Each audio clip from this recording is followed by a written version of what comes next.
This is one of those series of cameras I never really gave a second look.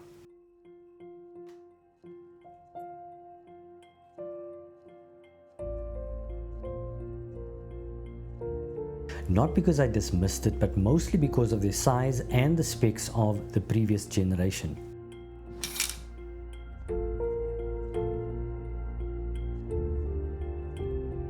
Now don't get me wrong, I have nothing against compact cameras when they make sense. But for me, a true photography hybrid camera should at least offer a decent grip.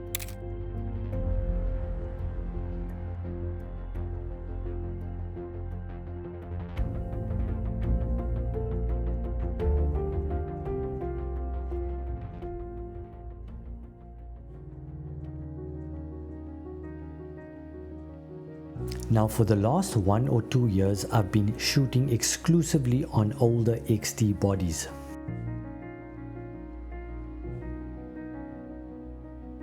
Although they are excellent, I kind of felt like I was missing out on some of the newer specs. Film simulations, new autofocus, and the latest that Fuji had to offer.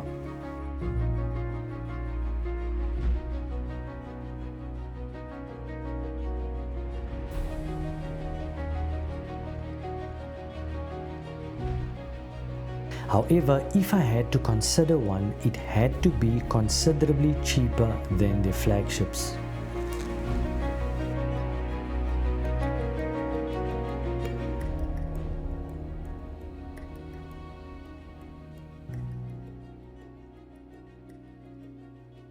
Then I had a good second look at the X-T30 III.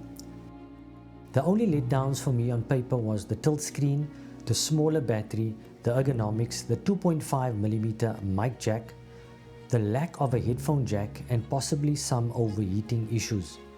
Now the question was, could I live with those flaws?